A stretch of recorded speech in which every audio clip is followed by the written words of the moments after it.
Rules போட்டா எப்படி இருக்கும்? ஸ்கூலுக்கு போற நீங்க ஸ்கூலுக்கு போன உடனே ஒன்னாவது செய்யற வேலை என்ன? பேக கழட்டி ஒன்னாவது வச்சாதான் நிம்மதியே. அப்படியா இல்லையா? ஏன் சொல்றேன் தெரியுமா?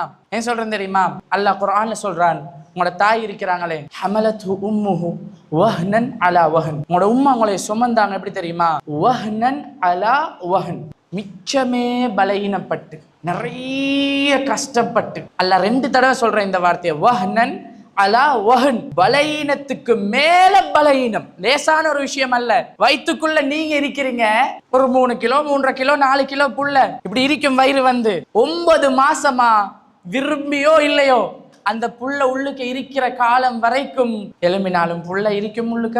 நைட்டுக்கு தூங்க போகல மட்டும் புள்ளைய எடுத்து ஓரமாக்கி வச்சுட்டு தூங்கலுமா? சாப்பிடும் போது சும்மா யோசிச்சு பாருங்களேன். ஒரு சின்ன பேக் ஒன்றை எங்களுக்கு போட்டுட்டு ஒரு அரவர் நடக்கிறதே அவ்வளோ கஷ்டம் என்றா, 9 மாதங்களாக 10 மாதங்களாக ஒரு தாய் தன்னுடைய புள்ளைய சுமக்கிறாங்கண்டா அவ்வளோ வேதனைப்பட்டிருப்பாங்க.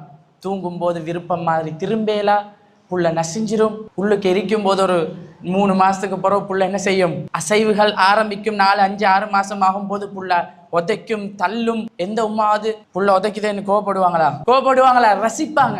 நீங்க உதைக்கிறத ரசிப்பாங்க, கையை வச்சு ரசிப்பாங்க. புள்ள உதைக்குதுன்னு சந்தோஷப்படுவாங்க. யார் சரி? வாங்களே வெளியே, உதைக்கிறீங்க தானே, வாங்க வெளியே வரக்கான்னு நான் உதைக்கிறேன். அப்படியா இல்லை. தாய் வந்து நீங்க உதைச்சதையும் ரசிச்சவங்க, நீங்க தள்ளினாலும் வருத்தமா இருந்தாலும் பொறுத்தவங்க. உலகத்திலே உள்ள ஆகப்பெரிய வேதனை, உலகத்தில் உள்ள ஆகப்பெரிய வேதனை பிரசவ வேதனை. ஒரு குழந்தைய பிரசவம் செய்யும் போது வரக்கூடிய அந்த வலி, அதையும் தாங்கி கொண்டு உங்களைய பெத்தெடுத்தவங்க. சரி, நீங்க உங்களுக்குள்ள கேட்க வேண்டிய கொஸ்டின், இந்த தாய்க்கு அவங்களை திருப்திப்படுத்துவதற்கு, அவங்களை சந்தோஷப்படுத்துவதற்கு, இந்த வயசுல உள்ள 15, 16, 17 வயசு பிள்ளைகள் எல்லாம் எதிர்கால ஒரு 25 வயசுல கல்யாணம் முடிக்க போறீங்கடா, அப்ப யார முடிக்கிறேன்னு இப்பவே யோசிச்சுட்டு இருக்கிறாங்க. தப்பித்தவர ஏதோ உண்டு என்ன, அதான் முடிவில்லை.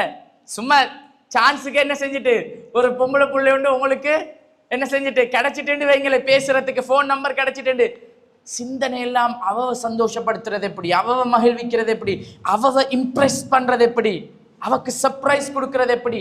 என்றைக்காவது ஒரு நாள் பாய்ஸ் உங்களுக்காக வாழ்ந்த உங்களோட உமாவை, உங்களுக்காகவே தியாகம் செஞ்சுட்டு இருக்கிற உங்களோட தாயை, ஏண்ட உமாவை நான் சந்தோஷப்படுத்தணும், அதுக்காக நான் என்ன செய்யணும் என்று எத்தனை பேர் யோசிச்சிருப்பீங்க?